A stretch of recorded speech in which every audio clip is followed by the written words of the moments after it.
Halo semuanya, kembali lagi di Leon Family Channel. Kali ini kita akan membahas tentang sejarah, asal-usul, dan cara pembuatan sushi. Nah, siapa yang di sini suka makan sushi? Silakan tulis di komentar. Kita akan membahas tentang sushi. Sushi adalah makanan khas Jepang yang umumnya terdiri dari nasi dan ikan mentah.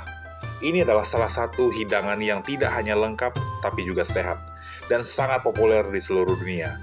Dalam kuliner Jepang, sushi biasanya berupa nasi yang dipadukan dengan lauk yang disebut neta. Asal-usul kata sushi sebenarnya berkaitan dengan rasa asam yang dalam bahasa Jepang ditulis dengan kanji sushi. Pada awalnya, istilah ini merujuk pada metode pengawetan ikan yang disebut gyozo, di mana ikan dibalur dengan garam, bubuk ragi, atau ampas sake. Nah, apa yang kita akan bahas kali ini? Yang pertama kita akan membahas tentang sejarah sushi, jenis-jenis sushi, dan fakta-fakta yang lainnya.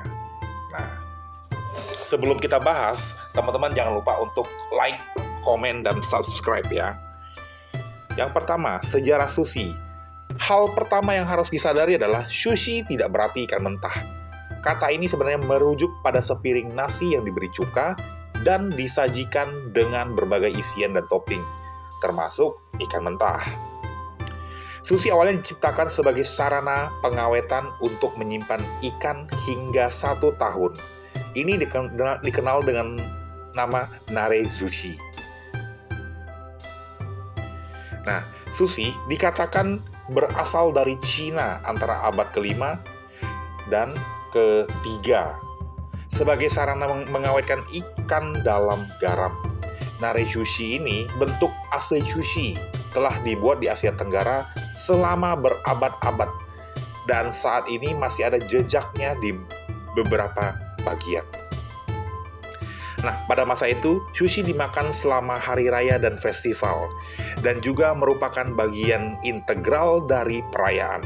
Secara umum, nari sushi ini terbuat dari nasi dan ikan yang diasinkan bersama, dicampur dengan cuka beras dan sake, diletakkan di bawah batu besar untuk mencegah pembusukan dan dibiarkan berfermentasi. Selanjutnya ada ii-sushi, yang ditemukan di Hokkaido dan Tohoku. Ini juga merupakan bentuk nare sushi, di mana nasi dicampur dengan ragi, diberi ikan dan sayur seperti lobak, ditaburi sake, dan dibungkus dengan daun bambu, lalu diletakkan di bawah batu besar agar mengeras. Sushi ini memiliki rasa yang mirip dengan acar. Selanjutnya ada nigiri sushi. Pertama kali muncul pada tahun 1800, tetapi berbeda dengan nigiri sushi yang seukuran gigitan yang bisa kita makan saat ini. Saat itu, sepotong ikan mentah diletakkan di atas nasi yang diberi cuka seukuran bola nasi. Kemudian kita kenal dengan nama edomae sushi. Selanjutnya ada, ini yang lumayan terkenal, udah modern, namanya Californian Roll. Ini yang paling populer nih. Tapi ini bukan asli Jepang. Oke. Ini terkenalnya tuh dari luar negeri nih, karena ditemukannya di luar negeri.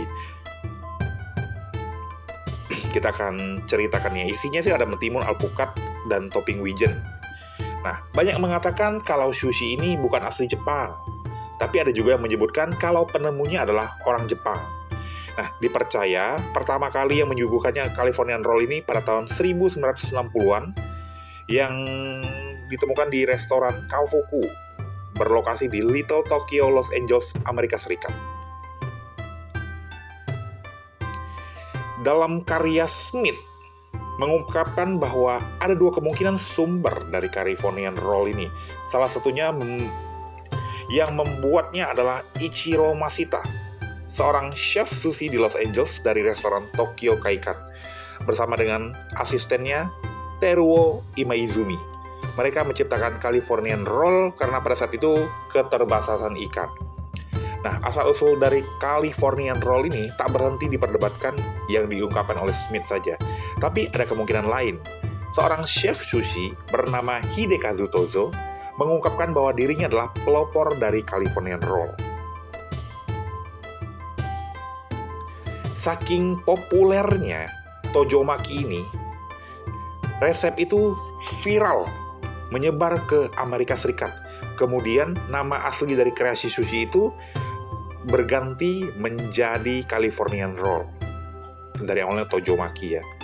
Sebenarnya Tojo sempat mempertimbangkan untuk mendaftarkan hak paten asal sushi roll itu, tapi karena mahal dan susah jadinya tidak dilakukan. Yang selanjutnya kita akan membahas tentang bumbu pelengkap saat kita menyantap sushi. Nah, saat kita menyantap sushi ini kan nggak serta-merta langsung dimakan ya, pasti ada bumbu-bumbu pendampingnya. Kita akan jelaskan. Nah, kalau makan sushi itu pakai sumpit nggak sih? Setelah berusaha keras menyiapkan sushi yang sempurna, atau kita makan di restoran sushi, pasti kita ingin menikmatinya dengan cara yang benar. Meskipun sumpit umumnya disediakan, nah tapi kan ada juga berbagai tipe yang perlu pakai sumpit atau enggak, disesuaikan saja. Nah, bumbu-bumbunya yang kita perlukan nih ya, kita bisa menggunakan ada wasabi, ada gari. Nah, apa itu gari? Gari itu atau acar jahe secara tradisional dimakan di antara potongan sushi untuk menyegarkan lidah atau membersihkan pelet ya. Terus ada soyu. Soyu di sini ada dua jenis. Yang pertama nigiri sushi. Sambil memegang sushi di tangan, balikan tangan sehingga bagian yang atas menghadap ke bawah dengan nasi di bagian atas, kemudian celupkan saja di bagian atasnya ke dalam kecap asin dan nikmati. Terus ada togarashi. Ini adalah istilah bahasa Jepang untuk cabe. Nah, togarashi ini juga ada dua jenis nih. Yang pertama adalah ichimi togarashi. Yang kedua ada shichimi togarashi. Perbedaannya apa? Kita akan jelaskan di slide selanjutnya. Ichimi togarashi adalah cabai bubuk tunggal. Biasanya terbuat dari cabai merah Jepang yang pedas. Yang pedasnya sedang dan kaya rasa. Ichi dalam bahasa Jepang berarti satu. Jadi ichimi togarashi berarti cabai satu rasa. Jadi ini benar-benar hanya cabai murni, cabai aja ya.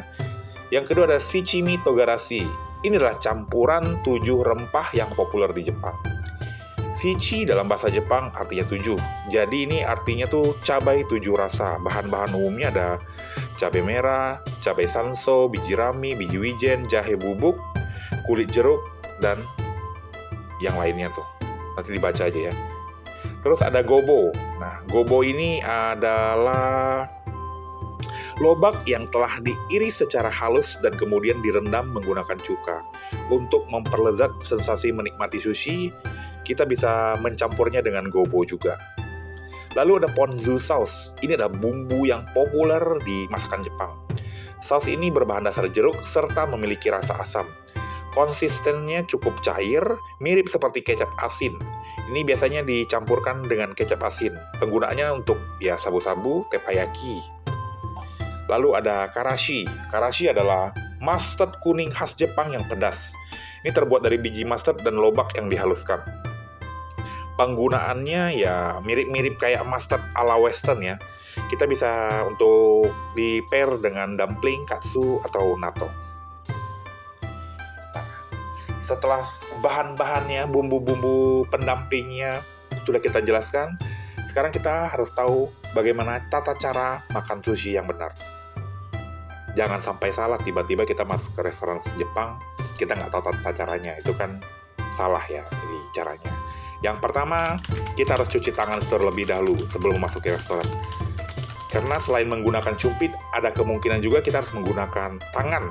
Biasanya orang Jepang menggunakan ibu jari dan jari tengah. Jadi sushi itu ada baiknya dimakan 1 kali suap ya. Nggak boleh digigit setengah gitu. Yang kedua, jangan merendam nasi dalam kecap asin, karena gunanya hanya untuk penyedap dan bukan untuk merendam. Seperti pada slide sebelumnya, jadinya tuh hanya ikannya aja yang direndam ya, bukan nasinya yang direndam ke soyunya ya. Ingat.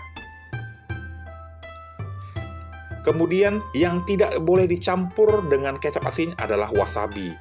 Nih, tradisi sebenarnya di Jepang, wasabi dioleskan di atasnya dahulu, baru kemudian dicelupkan ke kecap sedikit.